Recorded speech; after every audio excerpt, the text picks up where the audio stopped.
on a réfléchi à cette idée de travailler sur le réemploi, il y a deux choses qui nous sont parues évidentes. La première, c'est de les faire dans ce lieu, parce que c'est un lieu d'expérimentation et de réemploi. On va l'évoquer tout à l'heure avec les architectes de CC Architectes. Et l'autre évidence, c'était d'inviter le collectif Rotor, qui, pour nous, est un pionnier dans le domaine, un précurseur, collectif belge d'architectes, dont le représentant aujourd'hui est Michael Guillot, et qui va vous présenter maintenant une conférence sur le réemploi des matériaux, un levier pour repenser nos façons de construire. Donc je laisse rapidement la parole à Michael Guillot, s'il veut bien. Alors, contrairement à ce que le titre de l'événement laisse supposer, je ne vais pas pouvoir vous donner des modes d'emploi. Par contre, parce que je pense que le sujet s'y prête mal, par contre, je pense que je vais pouvoir partager avec vous une série d'expérimentations, de recherches, de travaux qu'on a menés avec Rotor sur le sujet du réemploi et de la récupération des matériaux, en espérant que ça puisse mener à des discussions fructueuses par la suite. Alors, mon exposé va être divisé en deux grandes parties et puis une dernière conclusion. Quelques mots d'introduction pour situer un petit peu d'où je parle et ce qu'on entend exactement par le réemploi. Et puis une seconde partie plutôt dédiée à la façon dont la thématique du réemploi oblige ou permet, c'est selon, de revoir la façon de concevoir un projet d'architecture, et ce à différents niveaux. Alors peut-être un très très bref mot sur qui est Rotor. En fait, derrière la dénomination Rotor se cachent en réalité deux structures distinctes. On a d'un côté une association. Alors en droit belge, on appelle ça une association sans but lucratif, mais ce serait l'équivalent en France d'une association loi 1901, donc une organisation non-profit, qui existe depuis 2006, qui occupe environ 15 personnes aujourd'hui et qui mène toute une série de projets qui ont à voir plutôt avec du service. Donc on fait des consultances pour des maîtrises d'ouvrage, on fait un petit peu de design d'intérieur. On n'est pas reconnu comme architecte, donc on ne s'aventure pas dans ces eaux-là, mais on le teste à des échelles d'installation temporaire ou d'architecture d'intérieur. On est pas mal actif sur le front des expositions et de la formation, et puis aussi des projets de recherche. J'aurai l'occasion d'y revenir. Et puis un peu plus tard, en 2016, on a fondé une deuxième structure, une société coopérative cette fois, qui s'appelle Rotor DC, ou Rotor Déconstruction, qui, elle, se focalise sur, le traitement des matériaux à proprement parler, donc qui fait du démontage, qui fait de la récupération, qui stocke ces matériaux, qui les prépare pour le réemploi, et puis qui les revend. J'aurai l'occasion aussi de présenter ça un petit peu plus en détail dans la suite de l'exposé. Mais avant d'en venir là, peut-être un petit flashback qui, je pense, peut être utile pour savoir un petit peu de quoi on parle quand on parle de réemploi. Et ça a été mentionné dans les introductions, par ailleurs très très intéressantes. Le réemploi, depuis peu, est revenu avec la question en fait des déchets plus précisément de démolition. Et quand on pense aux démolitions, en ce qui concerne, disons, la seconde moitié du XXe siècle, on peut avoir ces images en tête, ces explosions spectaculaires, démolitions à la dynamite d'édifices, ici un gigantesque dôme en béton, qui en quelques secondes se voit transformé en un tas de gravats dont il s'agit d'évacuer, le plus rapidement possible et à moindre coût, typiquement dans des décharges comme celles qu'on voit sur la droite de l'image. Alors, aujourd'hui, je dirais depuis une vingtaine d'années, on est un petit peu revenu de ces pratiques-là, et les démolitions se font certainement en milieu urbain, dans des contextes un peu plus denses. Les démolitions sont quand même plus précautionneuses, on ne démolit plus à la dynamite et à la boule de démolisseur. C'est une approche un petit peu plus fractionnée, on commence en général par... en Belgique, on appelle ça le stripping, donc c'est vraiment l'effeuillage du bâtiment. On enlève le curage, en France, je pense qu'on dirait, des finitions intérieures pour obtenir une fraction de matière inerte, donc typiquement les ossatures en béton, en maçonnerie, qui sont concassées pour en faire du granulat. Granulat qui peut se substituer à l'usage de granulat neuf pour des travaux de voirie, de fondation, éventuellement dans une petite proportion pour la fabrication de béton, mais dont on voit aussi qu'il y a une sévère perte de valeur d'usage. Tout d'abord, on a des matières nobles qui assuraient une fonction portante, par exemple dans l'édifice, qui se voit transformée en matière de remplissage, et puis une perte de la valeur d'échange également, puisque aujourd'hui la tonne de granulats recyclés mixtes aussi entre 0 et 10 euros la tonne. Autrement dit, on démolit un petit peu plus de bâtiments qu'on a besoin de matériaux de remplissage. Donc l'offre excède la demande, ce qui tire les prix vers le bas.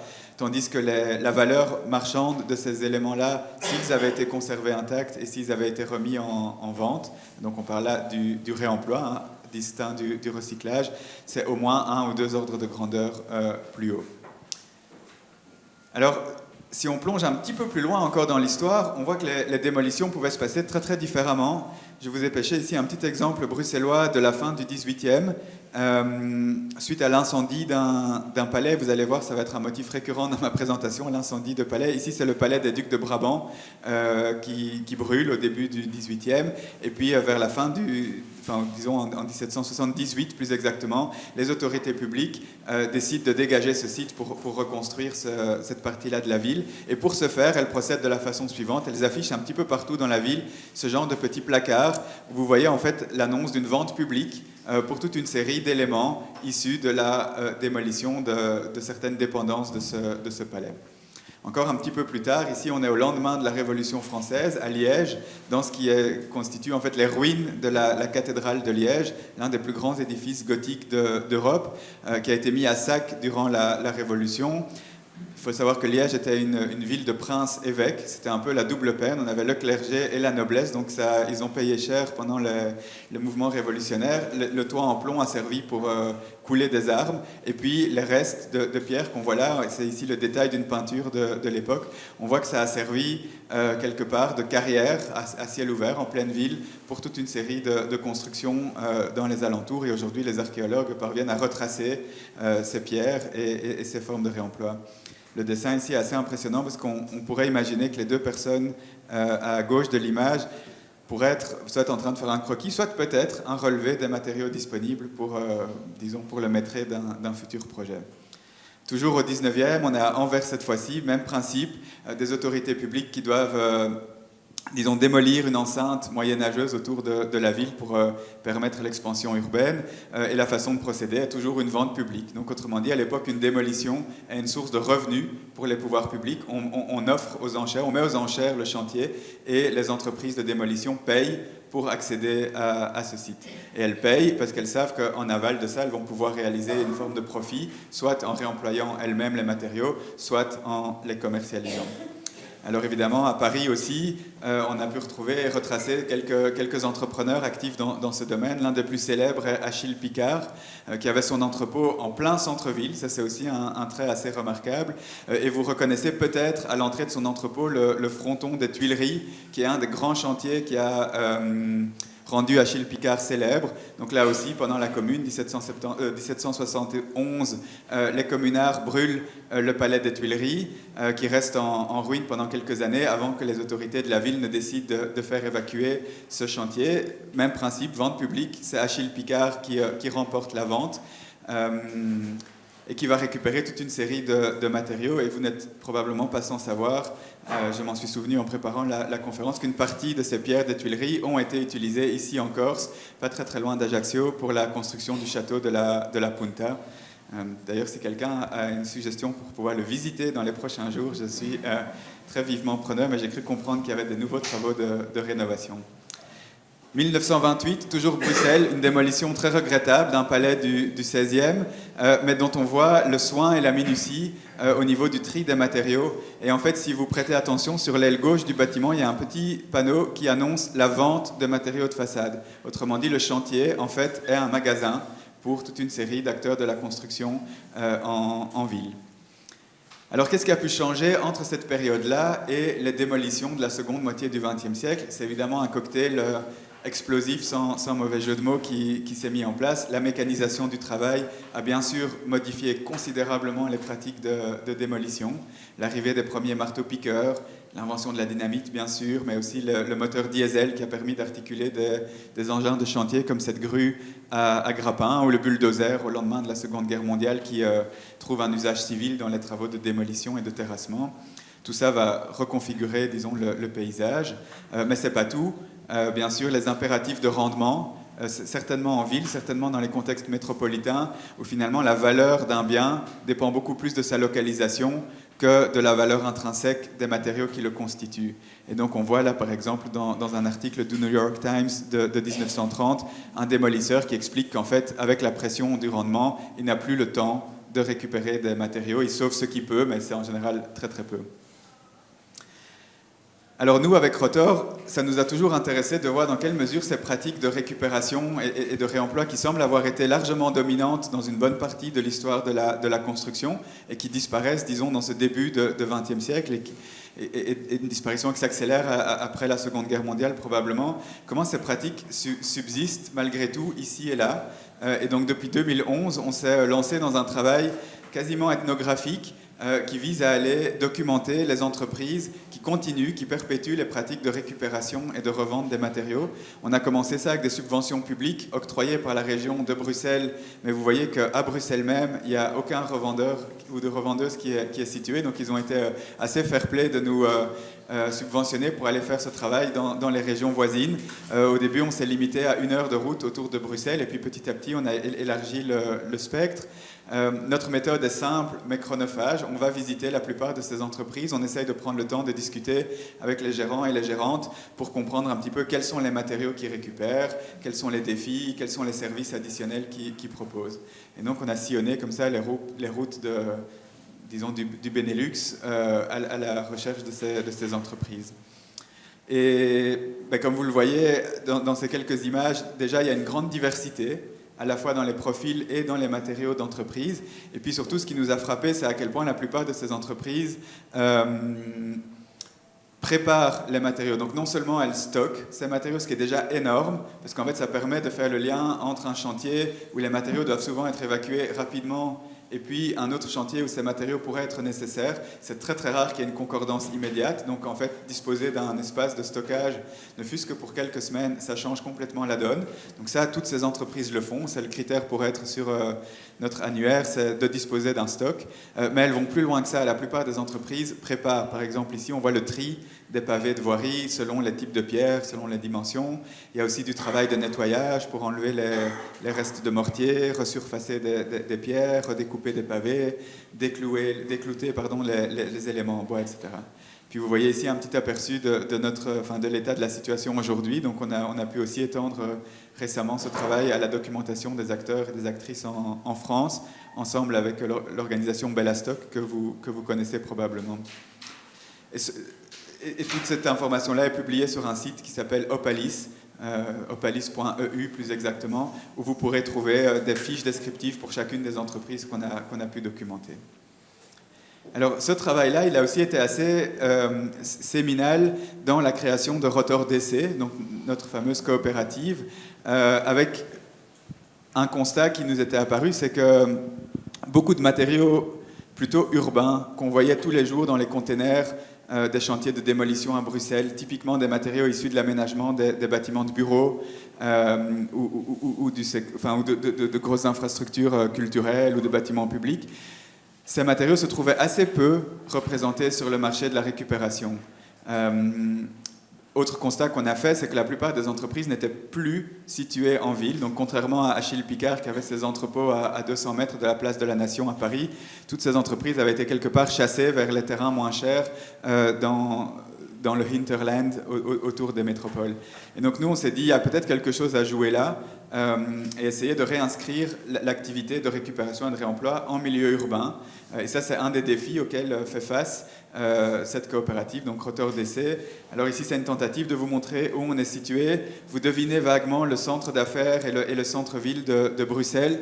En gros, la grande ligne que vous voyez là, c'est l'ancienne enceinte moyenâgeuse de la ville, c'est les boulevards maintenant. Et puis on voit les communes qui se sont développées. Nous, on est situé vraiment aux limites de la région.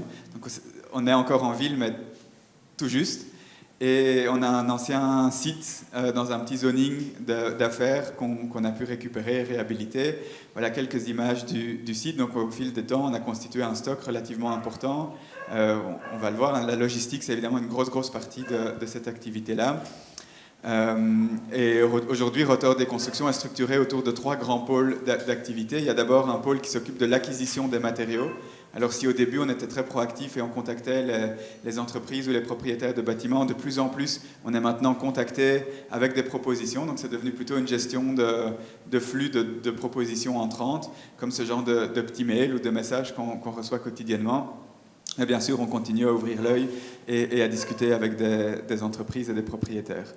Alors Rotor DC effectuent parfois les démontages eux-mêmes. Au début, on ne faisait que ça, mais bien vite, on s'est rendu compte que c'était nécessaire de travailler aussi avec des entreprises plus classiques du secteur de la construction, et y compris d'ailleurs de la démolition, parce qu'en fait, la plupart de ces corps de métier savent comment démonter. Si on sait monter une porte, en fait, on sait démonter une porte. Si on sait poser un évier, en fait, on sait déposer un évier. La raison pour laquelle ils ne le font pas plus systématiquement, c'est d'une part parce qu'on ne le leur demande pas, ou on leur demande d'aller trop vite pour pouvoir le faire. D'autre part, parce que la commercialisation de ces éléments, leur remise sur le marché, ça c'est vraiment un autre métier. Ça c'est une autre activité et ces entreprises n'ont pas vocation de faire ça. Donc nous, on travaille de plus en plus avec des entreprises pour leur racheter des lots en pied de chantier, comme on dit. Donc c'est l'entreprise qui se charge du démontage et nous, on fait toute la suite des opérations. Alors ça a demandé pas mal d'ajustements parce qu'il y a évidemment une logistique assez spécifique. Par exemple, sur les conditions de stockage, de conditionnement, etc. Il faut un peu transmettre ces informations-là de manière claire aux entreprises. La bonne nouvelle, c'est qu'une fois qu'elles ont pris l'habitude de le faire, c'est bon et la collaboration peut rouler à partir de là. On travaille aussi avec un système de dépôt-vente où des personnes ou des organisations peuvent venir déposer des matériaux au dépôt. Alors soit on les rachète directement, soit on les prend en stock sans prendre la propriété de l'élément, et au moment de la vente, on partage les bénéfices. C'est une manière pour Rotor DC de grandir le stock, et par exemple, toute cette collection de portes, 80% de cette collection de portes est arrivée par ce système de dépôt-vente, sans mettre trop de pression sur la trésorerie de l'organisation. Alors au niveau des matériaux qui sont récupérés, il y a un focus sur les finitions, les éléments de finition, pour plusieurs raisons, notamment du fait qu'on est situé en milieu urbain, et donc avec des loyers pour le terrain qui sont relativement élevés, on a besoin d'un turnover, donc un renouvellement du stock assez élevé, plus élevé que d'autres revendeurs qui sont situés plutôt à la campagne.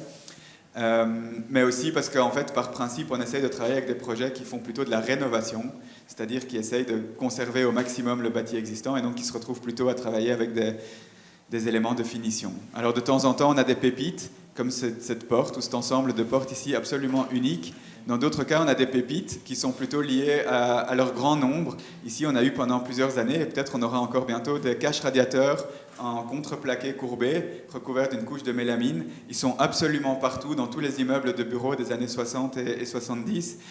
C'est des matériaux intéressants, parce qu'ils n'ont pas un usage immédiat. On n'a plus trop besoin de caches radiateurs, et sans doute pas dans ce style-là, mais par contre, ils ouvrent un panel de réappropriation et de déclinaison qui sont assez jouissifs pour un public de créateurs, de designeuses et autres. Alors, une fois qu'on a acquis les matériaux, le gros du travail, et ça c'est vraiment le cœur d'activité aujourd'hui de Rotor DC, c'est de préparer ces matériaux au réemploi. Alors, selon les matériaux, ça peut vouloir dire des choses très différentes. Par exemple, pour tout ce qui est éléments de finition en céramique, en ciment, en pierre naturelle, typiquement ces carrelages-là, c'est du nettoyage. Donc, il y a du nettoyage des restes de mortier parce que ces restes de mortier compromettent la remise en œuvre. Pour faciliter la remise en œuvre, il faut que les carreaux soient à peu près réguliers et soient à peu près lisses et planes. Et donc là, on a développé des techniques pour faciliter ce nettoyage. Vous le voyez là par exemple, par décapage dans un bain de vinaigre, en fait, qui dissout le mortier de chaux et qui facilite le nettoyage par la suite. Ça ne marche pas pour les carreaux en ciment, parce que là, on dissout aussi le carreau. Là, on a une approche plutôt mécanique. Alors, pour tout ce qui est équipement lumineux, la préparation au réemploi, en fait, c'est la vérification de la conformité. Parfois, il faut recabler, il faut mettre un nouveau socket qui est adapté aux nouvelles ampoules, etc. Et puis, dans beaucoup de cas, en fait, la préparation, c'est faire du tri. Parce qu'on a des lots qui arrivent, par exemple, ici, un revêtement de façade en terrazzo, qui arrive un peu mélangé. Dedans, on a des plaques en parfait état, d'autres qui sont un petit peu ébréchées, d'autres qui sont en très mauvais état. Et donc, il faut, une par une, les classer, les mesurer, pouvoir encoder tout ça et donner une information prévisible aux personnes qui vont racheter ces matériaux. Et puis ça c'est le troisième et dernier pôle, c'est la revente. Alors on a un assez grand showroom, comme on l'appelle, donc on a à peu près 600 mètres carrés de magasin qui est aménagé pour accueillir du public 6 jours par semaine, avec des heures d'ouverture qui sont frustrantes, et pour les professionnels parce qu'on ouvre un petit peu tard, et pour les particuliers parce qu'on ferme trop tôt à leur goût ou les dimanches, mais voilà, on doit faire avec ce qu'on a. Et puis en plus du magasin, on a aussi en fait une plateforme en ligne, une vitrine, en fait, un magasin digital qui est la partie, disons, publique de notre outil de gestion de stock. Parce qu'avant tout, il faut avoir une vue claire sur ce qu'on a dans le stock, ce qui rentre, ce qui sort, et puis au passage, il y a moyen de placer des commandes en ligne. Beaucoup des clients et des clientes qui viennent chez Rotor DC viennent quand même sur place voir les matériaux. C'est rare que les gens achètent un matériau en ligne. Je pense que c'est vrai pour le neuf, c'est d'autant plus vrai pour le réemploi. Voilà, alors vous vous doutez bien que travailler en tant qu'architecte dans des projets d'une certaine ampleur avec ce type de matériaux, c'est pas si simple, ça demande toute une série d'adaptations. Et donc je vais venir maintenant à la deuxième partie de ma présentation où je vais vous présenter un travail plutôt de fond qu'on a réalisé ces dernières années avec Rotor, plutôt côté association, autour du développement d'outils, de méthodes susceptibles de faciliter l'adoption de ces nouvelles pratiques. Alors, oui.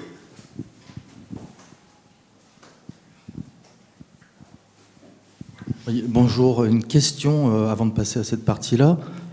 Vous êtes à Bruxelles, ou Bruxelles, je ne sais pas comment on dit. Combien d'habitants ? Quel est le rayon d'action que vous prenez pour récupérer les matériaux ? Et également, quel rayon d'action pour les revendre, pour que ça soit équilibré au niveau écologique et économique. Voilà. Donc Bruxelles, c'est à la fois une ville et une région, dans le système politique un peu complexe de la Belgique. Et donc la région bruxelloise, c'est 1 million d'habitants, à peu près un gros million d'habitants. Si on compte l'aire métropolitaine autour, mais en fait ça englobe très vite toute la Belgique, et donc là c'est 10-11 millions d'habitants. Pour nous, le rayon d'approvisionnement, il est dans 80% des cas, dans un rayon de 50 km autour de Bruxelles. Et je dirais le gros du gros vient quand même de la ville de Bruxelles elle-même, enfin de la région bruxelloise. Après, occasionnellement, ça nous arrive de récupérer des lots qui viennent d'un peu plus loin. Je dirais l'extrême sud, ce serait Marseille, le sud de la France. L'extrême nord, ce serait le nord des Pays-Bas. Si je vous vois froncer les sourcils, ça peut sembler loin, mais en fait, quand on le compare à des matériaux neufs, qui viennent le plus souvent de Chine, on est assez court. En fait, Marseille, par rapport à Bruxelles, ça reste très local. Et c'est pour une minorité de matériaux. C'est vraiment le gros de nos transactions se passe dans la région. Pareil pour la clientèle, en fait, c'est un peu la réciproque de ça. Donc, je dirais 80% des clients sont basés en région bruxelloise. Ça arrive qu'on livre un petit peu plus loin. On a une politique de livraison qui ne dépasse pas les pays avoisinants. Donc, si quelqu'un nous demande de livrer pour l'Australie, et on a déjà eu le cas, on refuse. On continue alors avec les outils documentaires, ce qu'on appelle le Reuse Toolkit, donc la boîte à outils réemploi. Alors, brièvement, je vous présente rapidement une série d'outils qu'on a mis en place ces dernières années. Ici, c'est toute une collection d'outils, donc c'est en fait des documents, des guides, des manuels sur la question de l'inventaire réemploi, ce qu'en France on appellerait le diagnostic. Donc en fait le principe elle-même, c'est préalablement à tous travaux de démolition, c'est s'efforcer de lister les matériaux qui présentent un potentiel de réemploi de façon à pouvoir les traiter distinctement lors des travaux de démolition. Soit de pouvoir les récupérer lors d'une phase de curage, soit en parallèle des travaux de démolition, mais veiller à ce que ces matériaux ne finissent pas mélangés avec le flux des déchets de démolition. Alors on a aussi travaillé sur le pendant de cet effort de récupération qui est la remise en œuvre. On a développé récemment un guide à destination plutôt des maîtrises d'ouvrage publics qui détaille étape par étape comment adapter un marché public, que ce soit un marché d'architecture mais aussi un marché de travaux ou un marché de conception-réalisation. On couvre un peu les 3 cas de figure. Comment intégrer des objectifs de récupération et de réemploi dans ces marchés-là. On a aussi développé un chapitre un petit peu à part qui est qu'est-ce qui se passe si on voulait formuler ces objectifs de façon quantitative. Ce qui n'est pas forcément la meilleure idée, on s'en est rendu compte en faisant l'analyse, mais enfin il y a des maîtrises d'ouvrage qui souhaitent pouvoir fixer des objectifs mesurables, et donc là il y a toute une série de questions qui en découlent qu'on essaye de baliser dans ces documents. On a aussi produit ces dernières années un gros travail documentaire pour essayer de rassembler dans une collection de 36 fiches matériaux tout ce qu'on savait sur les matériaux couramment récupérés, mais aussi tout ce qu'on ne savait pas. Donc il y a par exemple des caractéristiques qui sont transversales, qui sont connues. Un sol en céramique présente une résistance au feu de telle ou telle classe. En l'occurrence, ils sont très résistants au feu. Il y a d'autres choses qu'on ne connaît pas. Par exemple, le coefficient de glissance. Si c'est une information dont on a besoin pour le réemploi, eh bien, ça veut dire qu'il faudra veiller à la mesurer d'une façon ad hoc. Mais donc tout ça est balisé assez bien en détail dans ces fiches-là, tant pour ce qui concerne la récupération, donc le démontage soigneux des matériaux, que leur remise en œuvre. On a aussi fait un gros travail autour de la documentation de cas d'études inspirants. Vous les trouverez sur le site Opalis également, avec des réalisations un petit peu partout en Europe, et même maintenant on commence à s'intéresser à d'autres continents qui sont parvenus à récupérer et ou réemployer des lots de matériaux intéressants, avec parfois des procédures un peu imaginatives et innovantes. On a aussi mené pas mal d'opérations pilotes ces dernières années et on a pris le temps de compiler les apprentissages de ces leçons-là. Alors, vous voyez plusieurs fois apparaître le mot FCRBE, qui en fait désigne un projet européen qu'on a mené avec toute une série de partenaires. Donc Rotor était chef de file de ce gros partenariat et c'est un projet qui nous a occupé entre 2018 et 2023. On l'a clôturé assez récemment et qui nous a permis de travailler transversalement entre plusieurs pays sur la mise au point de tous ces outils dont je viens de vous présenter une petite partie. Si vous voulez aller plus loin, il y a bien sûr beaucoup plus, mais vous le trouverez sur le site de ce projet. Alors voilà, ça c'est plutôt des outils, je dirais, à portée un petit peu générale, destinés à un public relativement spécialisé, mais très étendu. On fait aussi avec Rotor des missions d'assistance. On accompagne à l'échelle d'un projet bien spécifique des maîtrises d'ouvrage le plus souvent pour rendre possible des ambitions de récupération et de réemploi. Je vais rapidement vous en présenter deux, très différentes l'une de l'autre. Vous allez voir, la première, c'est un très gros projet en centre-ville de Bruxelles. C'est la rénovation d'une tour pur style fonctionnaliste, fin des années 60. C'est la tour de l'entreprise Philips, qui a été rachetée au moment où on a démarré le projet par deux promoteurs et qui souhaitaient engager des travaux de rénovation. Alors là, un des premiers points qui a été mis sur la table, c'est une étude des opportunités de maintenir au maximum le bâtiment existant. Là où à Bruxelles, on a un petit peu un traumatisme sur cette ère moderniste qui a pas mal défiguré la ville à l'époque. Et donc le réflexe aujourd'hui, en fait, c'est de renouer avec ce qu'on reproche aux promoteurs des années 60, c'est de faire table rase de ces bâtiments et de reconstruire souvent des bâtiments qui ont des volumétries un peu semblables et qui sont, certes, dans des styles très très différents, mais qui sont pas si éloigné de ce qu'il y avait avant. Donc ici, on a dit, en fait, est-ce qu'on ne pourrait pas avoir une approche un petit peu plus respectueuse et essayer d'apprendre à apprécier les qualités de cette architecture-là, qui, bien sûr, doit être transformée. Ici, il y avait notamment des exigences au niveau des performances énergétiques qui font que la façade d'origine n'était plus du tout aux normes. Donc là, il y a eu un travail, mais en tout cas, en ce qui concerne l'ossature et tout ce qui est le gros œuvre du bâtiment, ça a été maintenu, avec un taux, si on compte vraiment tout jusqu'aux fondations, on est à 89% de la masse du bâtiment d'origine qui a pu être maintenue en place. Vous voyez sur l'image qu'au niveau de finition intérieure, etc., on n'a pas gardé grand-chose, ce qui montre que le gros de la masse d'un bâtiment, c'est son ossature, c'est sa structure. C'est là qu'on peut faire des gains au niveau de je dirais de la gestion responsable des ressources. Alors dans ces travaux de curage, on s'est efforcé de récupérer un maximum d'éléments, certains pour le projet lui-même, d'autres pour divers acteurs, chez des revendeurs qu'on avait identifiés sur le site Opalis, ou via des donations, ou via d'autres chantiers concomitants. Au niveau du réemploi sur site, il y a notamment tous ces profilés en aluminium, qui était un élément assez particulier de ce bâtiment, parce que c'est une forme qui ne suivait pas du tout la fonction, elle n'avait aucune fonction structurelle, c'était purement décoratif, c'était une manière de souligner la verticalité des façades, et donc on a pu démonter assez facilement tous ces profilés qui ont été retraités et remis en œuvre à la fois comme garde-corps dans toute une partie du lobby, et puis ils ont aussi été transformés par les architectes en luminaires. Il y a eu un gros travail sur les éléments en pierre de façade, c'était ces grosses croûtes de pierre qu'on appelle la pierre bleue belge. En fait, c'est un calcaire assez typique de la région. Mais c'était des éléments assez monumentaux qui ont été assez soigneusement démontés là sur lit de sable. la plupart ont été redécoupés. La partie visible est revenue sur la façade, mais cette fois-ci devant la couche d'isolant qui avait été ajoutée. Le dos, la chute a été recoupée pour faire les revêtements de terrasse.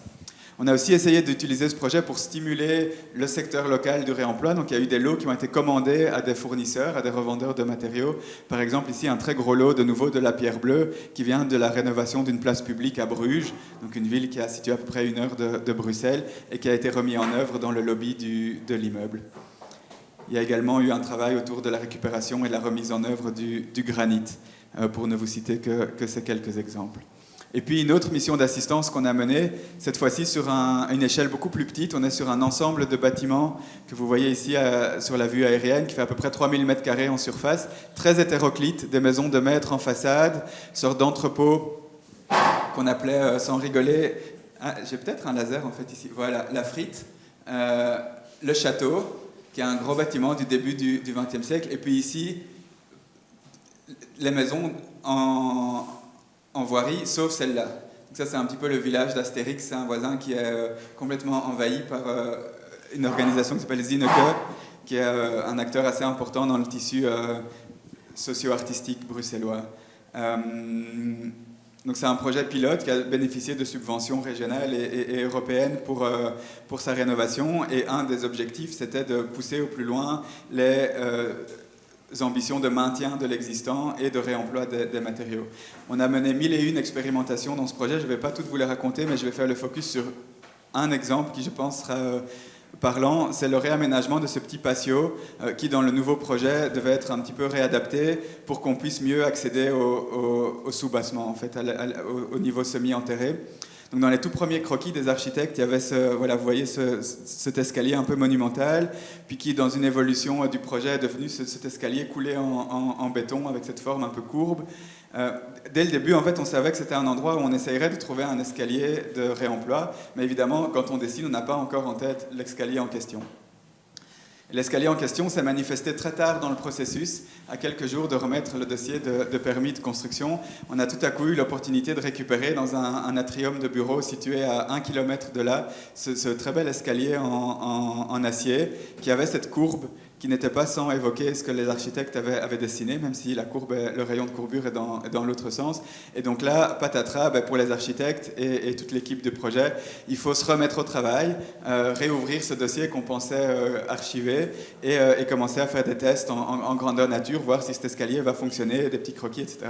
Donc les architectes qui savaient dans quoi ils s'engageaient. On avait été très très clair dans le brief de projet.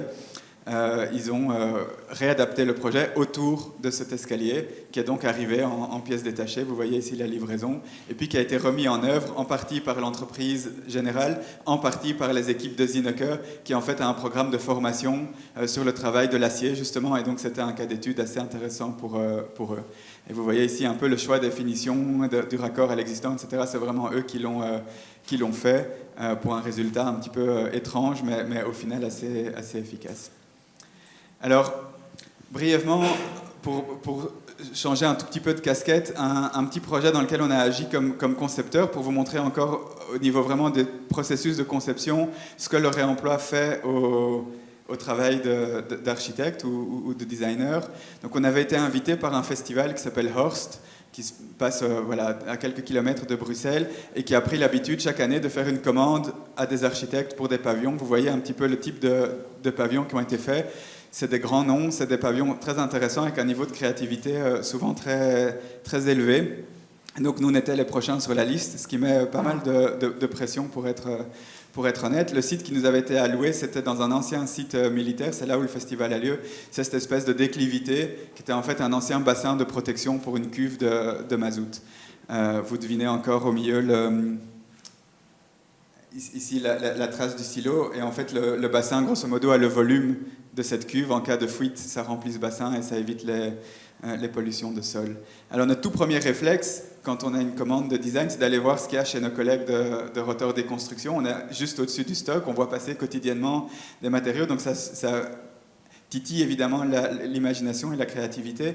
Mais dans ce cas précis, on se retrouvait avec des propositions qui étaient un peu absurdes et en tout cas trop complexes pour nous, qui dépassaient un petit peu nos capacités de mise en œuvre. On le voit à l'écran ici, espèce de poutre en lamelé collé qui aurait été placée sur un mur de rack à palettes et qui suspendrait une sorte de tulipe. Arup peut le faire, Rotor pas. On n'a même pas osé présenter ça au commanditaire. Donc on s'est dit non, c'est pas la bonne méthode. On s'est mis à regarder du côté des solutions existantes, en disant il y a sûrement déjà des gens qui ont dû rencontrer ce besoin de couvrir temporairement une surface relativement grande avec un minimum de piliers et pas mal de légèreté. La solution qui arrive, c'est les chapiteaux, ces tentes de mariage ou d'événements. Mais là aussi, on sentait bien que ce n'était pas exactement ce que le commanditaire attendait. Donc ça non plus, on n'a pas osé leur proposer. Mais par contre, ça nous a mis sur la piste d'une troisième idée qui est le réemploi en fait, de structures de serres agricoles qui sont souvent des systèmes constructifs très très malins, qui ont été optimisés pour être très légers, qui sont généralement réversibles, démontables et remontables. Et là, en fait, on est retombé dans des rails qu'on maîtrise beaucoup mieux chez nous, qui est partir à la recherche des petites annonces, scruter dans notre réseau de revendeurs, passer des coups de fil. Et les gens qui ont déjà fait du réemploi connaissent certainement ces tableaux Excel qu'on vient peupler avec toutes les options qui souvent se transforment en rouge parce qu'il y a toujours bien quelque chose qui cloche. Et de temps en temps, il y a quand même l'une ou l'autre ligne qui passe en vert en disant « Ok, c'est cette serre-là qu'on a besoin ». Nous, on l'a trouvée cette fois en Normandie. Donc c'était un site de petites annonces avec un agriculteur et une agricultrice qui revendaient quelques serres de leur terrain. Donc on est allé un week-end la démonter. Vous voyez ici l'intégralité de la serre qui tient sur en gros 3 racks, en tout cas pour la structure. C'est incroyable de compacité. Il y a un ratio entre le poids du bâtiment et la surface couverte qui est à mon avis absolument imbattable. Et puis le gros travail de reconstruction. Alors comme vous vous imaginez bien, le travail en kit, la construction en kit, c'est jamais aussi simple que ça, surtout si on n'a pas le manuel de montage. Donc il a fallu pas mal de créativité pour retrouver un petit peu comment réassembler ça, mais au final on y est arrivé. Et vous voyez ici un des usages pendant le festival sous forme de conférence. Je précise que la bâche est une bâche neuve. Dans ce cas-ci, il y avait des exigences de résistance au feu qui nous ont obligés à utiliser ce matériau-là. Ce qui est intéressant, c'est que la serre a plu aux organisateurs et organisatrices du festival, et donc ils l'ont gardé l'année d'après, le brief pour les architectes étant d'intervenir sur la serre existante. Ils ont plutôt travaillé sur le sol, et puis je pense qu'ils l'ont même encore gardé une édition de plus, à ma connaissance, elle est même toujours là. Alors peut-être pour terminer mon speech, 3 défis ou écueils à vous de voir qui, je pense, sont importants pour lancer les discussions. Le premier, je pense que c'est vraiment important d'être clair sur les termes et les stratégies d'action entre ce qui concerne le maintien de l'existant et le réemploi. En fait, c'est assez facile à comprendre. Si vous démolissez intégralement un bâtiment, mais vous avez un gigantesque flux de déchets, et souvent cette démolition a pour but de faire place à un nouveau bâtiment qui va occasionner également un énorme flux de matériaux qu'on suppose neufs. Si on parvient à réduire ces flux en conservant au maximum le bâtiment existant, non seulement on produit moins de déchets, et ce faisant, on permet d'avoir des plus hauts taux de récupération, des plus hauts taux de matériaux triés finement pour du recyclage haute qualité et autres, mais aussi on diminue le besoin en matériaux neufs, ce qui permet plus facilement de travailler avec des matériaux locaux, biosourcés, géosourcés, avec des matériaux de réemploi. Donc quelque part, ça peut sembler paradoxal, mais en fait, moins on démolit, mieux on récupère. Et on ne doit pas se tromper dans l'ordre des priorités. Sur un projet, la première question à se poser, c'est: ne puis-je pas garder les éléments en l'état? Et seulement pour les parties qui sont absolument redondantes, qui ne peuvent absolument pas être gardées, se poser la question de leur récupération éventuelle. Juste pour le chiffrer, on l'a fait sur un projet pour un commanditaire. Donc ça concerne la rénovation de ce bâtiment. C'est en fait le petit frère du bâtiment multi que je vous ai présenté là il y a quelques minutes. C'est juste en face, c'est le même plan de développement de la fin des années 60. En gros, à gauche, on estime à Bruxelles 1 million de tonnes de déchets de démolition annuels. Si on avait démoli l'intégralité de ce bâtiment, tout en gardant les fondations, on aurait produit une quantité de déchets d'à peu près 150-200 000 tonnes de déchets. Donc on aurait rempli en un coup 15% de la poubelle bruxelloise de déchets de démolition. Donc c'est une décision qui a un impact majeur. À l'inverse, garder ne fût-ce que l'ossature et une partie des éléments d'aménagement permet de réduire cette production de déchets qui reste significative. On le voit sur le scénario 2, ce n'est pas anodin, mais c'est vachement moins impactant que le scénario 1. donc préserver et puis récupérer. Défi numéro 2, on l'a vu un petit peu, on l'a deviné à travers la présentation, le cœur du réemploi, ce qui rend possible toute cette chaîne qui va depuis l'identification des matériaux à leur remise en œuvre, c'est souvent la transformation, la préparation. Et ça, on peut le prendre un petit peu dans tous les sens qu'on veut, c'est beaucoup de travail manuel. Ce qui pose des questions dans l'organisation actuelle de l'économie où, comparativement à l'import de matières neuves bon marché, le travail est cher. Alors, quand on parle de travail manuel, ça ne veut pas dire, comme on l'a vu tout à l'heure, des gens avec une petite hachette qui nettoient les briques, même si ça veut dire ça aussi.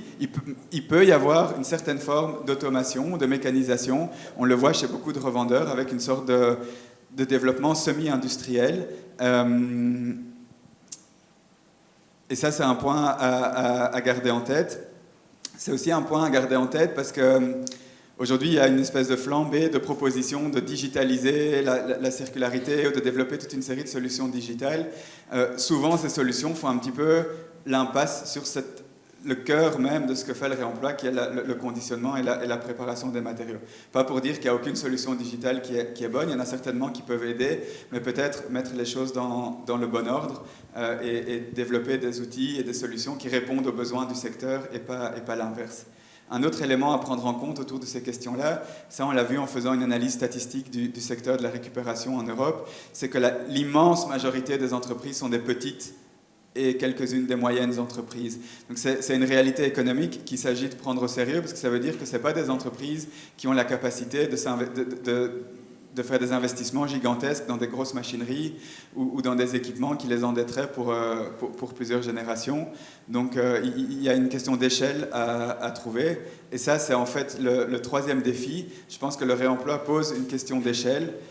Pour l'illustrer, je reprends ce graphe qui a été produit par l'Agence de statistique européenne qui montre la consommation des flux de matière en Europe. Vous voyez l'apport ici, la transformation des matières qui en gros revient à transformer la moitié de ce qui arrive en émissions dans l'air. En fait, ça c'est précisément le CO2, grosso modo, les gaz à effet de serre qui sont liés au processus de production et de transformation des matériaux neufs. Et puis ici, on voit l'utilisation de la matière avec une tendance quelque peu boulimique, où on voit qu'il y a une grosse partie qui participe à une espèce d'augmentation du stock existant. Nos villes s'agrandissent, s'alourdissent, nos infrastructures s'alourdissent, s'agrandissent, et une partie qui est en fait tout simplement du déchet. Donc après usage, eh bien, on remet des quantités quand même assez importantes de flux de matériaux en circulation, dont seulement une toute petite partie qui correspond au recyclage repart dans les processus de transformation, les processus de production. De manière plus ancrée, c'est une vue que j'adore de Bruxelles, même si ce n'est pas celle que l'Office de tourisme présenterait. En gros, c'est le canal, qui est un peu la dorsale industrielle de la ville. Vous voyez en arrière-plan le quartier d'affaires, là où ont lieu justement ces renouvellements assez fréquents de bâtiments. Et puis en avant-plan, on devine ces tas de matières premières qui sont livrées par barge et ces tas de déchets qui sont exportés en dehors de la région. Et donc je pense que le défi qui se pose pour les architectes, c'est est-ce qu'on peut imaginer une architecture qui soit quelque part découplée de ces flux de matériaux, qui travaille radicalement avec ce qui est déjà là et qui limite au maximum l'import et la production de déchets. Et je pense que, pour conclure, je voulais vous présenter cette citation du critique Pierre Chabard qui résume très très bien cette idée. Donc lui, il suppose que oui, il y a un futur pour l'architecte là-dedans et il en parle comme d'une pratique qui mobiliserait autrement l'ensemble des compétences conceptuelles, techniques et esthétiques de l'architecte pour produire, mais sans ajouter de nouveaux bâtiments, une architecture qui soit inclusive, inventive et composite, une architecture de l'agentivité plutôt que de la forme, de la maintenance plutôt que de la performance, de la durée plutôt que de l'espace. Et sur ces bons mots, je vous remercie pour votre attention.